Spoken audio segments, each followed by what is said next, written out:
Hello friends, आज का topic है लेजर। लेजर बहुत इंपॉर्टेंट है आपको समझना, बिकॉज लेजर के थ्रू ही आपकी फाइनल अकाउंट्स आप लोग बना पाएंगे और ट्रायल बैलेंस बना पाएंगे। और ट्रायल बैलेंस का एक मतलब एज ए स्टूडेंट यदि आप ये वीडियोस देखते हैं तो आपको पता होगा ट्रायल बैलेंस जब हम बनाते हैं तो सबसे डिफिकल्ट टास्क होता है टू मैच इट। तो यदि हमारा मैच नहीं हो रहा है इसका मतलब हमने कहीं लेजर में पोस्टिंग में कुछ मिस्टेक्स किए हैं, राइट। आज के डेट में जो लोग जॉब में हैं वो तो समझते हैं कि ट्रायल बैलेंस या फाइनल अकाउंट्स ऑटो पॉपुलेट हो जाते हैं, क्योंकि सिस्टम्स आज की डेट में इतने स्मार्ट्स हैं। अकाउंटिंग सॉफ्टवेयर आते हैं आज की डेट में मार्केट में बहुत सारे, जिसमें खाली आपको क्या करना होता है, सिर्फ आपको वाउचर पंच करने होते हैं जो आप किसी भी डाटा एंट्री ऑपरेटर से करवा सकते हैं। उसके बाद जो आपकी बुक्स होती हैं, जो कैश बुक है, आपकी सेल्स बुक है, परचेज बुक है, जो मैंने आपको लास्ट वीडियोस में बताया था, ये जर्नल है जो रेजिडुअल बुक है, उन सब में वो ऑटो पोस्ट हो जाते हैं, वो बुक्स अपने आप बन जाती हैं एंड देन वहां से लेजर में भी पोस्ट हो जाते हैं, राइट। लेकिन एज ए स्टूडेंट जब हम उसको मैनुअली प्रिपेयर कर रहे हैं अपने एग्जामिनेशन पॉइंट ऑफ व्यू से, या एज ए लर्नर, या हमें जानना है कि भाई ये कैसे होता है, तो हमें उसकी प्रोसेस पता होनी चाहिए। तो पहले हमने वाउचर रिकॉर्ड करेंगे। वाउचर्स बुक्स में समराइज हो गए, जो 4 कैटेगरी बुक्स मैंने आपको बता दी थी। कैश, मैं रिपीट कर रही हूँ, cash, sales including sales return, purchase including purchase return, and then finally the journal which is a residual book. Then हमने इन सारी बुक से अपना पोस्ट कर लिया जो हमारे भी जितनी भी एंट्रीज थी उनको रिस्पेक्टिव लेजर्स में। से फॉर एग्जाम्पल मैंने 1 to 10 नवंबर में 10 परचेजेस किए हैं, 10 सेल्स किए हैं।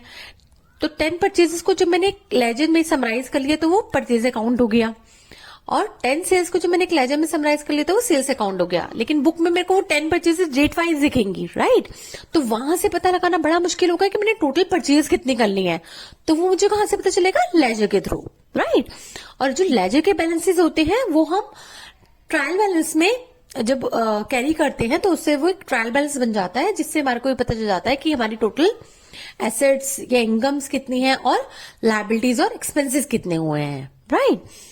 तो ये जो लेजर होता है इसको हम बुक ऑफ फाइनल एंट्री भी बोलते हैं, बिकॉज यहां तक ही सपोज जो भी आपने एंट्री करी है यहीं तक आप पोस्ट करेंगे, मैनुअल इंटरफेरेंस आपका यहीं तक रहेगा। उसके बाद जो है आपकी बैलेंस शीट, पेनल अकाउंट ट्रायल बैलेंस के बेसिस से बनने वाले हैं। तो यदि आपने लेजर बनाने में गलती कर दी तो आपके ट्रायल बैलेंस भी गलत बनेगा और फाइनल अकाउंट्स या बैलेंस शीट्स भी, आपकी प्रॉफिट एंड लॉस अकाउंट या जो भी आप रिपोर्टिंग के लिए बना रहे हैं वो सब गलत बनेंगे, राइट। तो आपको ये हमेशा इंश्योर करना है कि आप राइट लेजर में पोस्ट करें। तो मैं आपको पहले भी ये चीज बता चुकी हूँ कि आपको जब भी कोई ट्रांजैक्शन रिकॉर्ड करनी है तो उसमें सबसे इंपॉर्टेंट पॉइंट क्या माइंड में रखना है कि आपको राइट अकाउंट हेड सेलेक्ट करना है।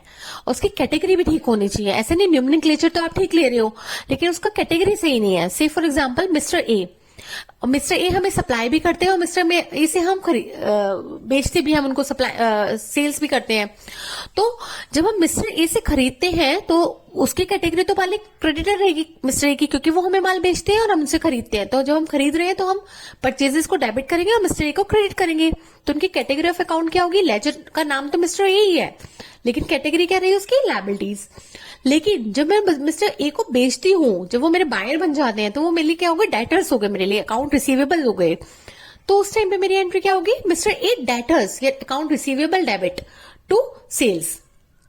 तो यदि आपने मिस्टर ए की जब ये दोनों एंट्रीज पोस्ट की और दोनों में यदि डेटर्स का कैटेगरी ऑफ अकाउंट सेलेक्ट कर लिया मिस्टर ए का या क्रेडिटर का सेलेक्ट कर लिया, तो आपके कभी भी जो है लेजर ठीक नहीं बनेगा। और लेजर ठीक नहीं बनेगा तो आपका जो है रिपोर्टिंग ठीक नहीं हो पाएगी। तो आपको हमेशा जब भी आप रिकॉर्ड कर रहे हैं कोई भी ट्रांजैक्शन, हमेशा थोड़ा टाइम इन्वेस्ट करके उनके राइट अकाउंट में उनको हिट करना है और राइट साइड पे हिट करना है। डेबिट है तो डेबिट करना है, क्रेडिट है तो क्रेडिट करना है। और डेबिट और क्रेडिट कब होगा ये आपके रूल ऑफ अकाउंटिंग बताएंगे, जिसमें हम मॉडर्न रूल ऑफ अकाउंटिंग अभी हमने कवर नहीं की है, वो मैं अपनी नेक्स्ट वीडियो में कवर करके आपको बता दूंगी। तो उसके बाद हमारा लेजर तक सारा आपका सिलेबस जो है कवर हो जाएगा, राइट। तो अब हम बात करते हैं एक फॉर्मेट की कि भाई फॉर्मेट कैसा होगा लेजर का, क्योंकि मैंने आपको पहले भी अपने 1-2 वीडियोस में बता रखा है कि हमेशा लेफ्ट साइड पे डेबिट्स आते हैं और राइट साइड पे क्रेडिट्स आते हैं। तो लेजर का फॉर्मेट भी कुछ इस तरह से ही रहता है, लेफ्ट साइड पे आपके डेबिट्स रहेंगे और राइट साइड पे आपके क्रेडिट्स रहेंगे। देन आपका डेट आप शो करेंगे और पर्टिकुलर्स में आपका अकाउंट नेम रहेगा, किसके थ्रू वो डेबिट या क्रेडिट हुआ है। जर्नल फोलियो में आप रेफरेंस बताएंगे कि आपका जो जर्नल था उसका कौन से पेज नंबर से आप इस लेजर पे उसको अकाउंट को लेके आ रहे हैं। देन अमाउंट कितने का था, और सिमिलरली क्रेडिट साइड पे भी ये चारों कॉलम को लेके आएंगे। अब हमें आज एक एग्जांपल ले लेते हैं, खाली एक ही ट्रांजैक्शन है।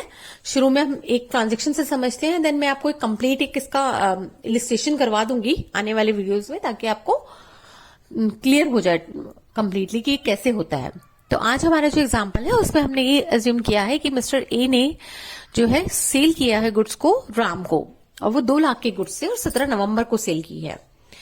तो जब उन्होंने 17 नवंबर को सेल की होगी तो उन्होंने एंट्री के पास की होगी, जर्नल में हमें क्या ट्रांजैक्शन दिख रही होगी, Ram account debit right to sales account, कितने से, 2 लाख से। और हमने नरेशन में क्या लिखा होगा, गुड्स सोल्ड टू राम। अब इस जर्नल को मुझे कहां ले जाना है, लेजर्स में। तो क्योंकि इस जर्नल में हमारे 2 अकाउंट इन्वॉल्व हो गए, एक राम का अकाउंट हो गया और एक सेल्स अकाउंट हो गया। तो मैं क्या करूंगी, राम के अकाउंट में भी इस ट्रांजेक्शन को हिट करूंगी और सेल्स के अकाउंट पे भी करूंगी।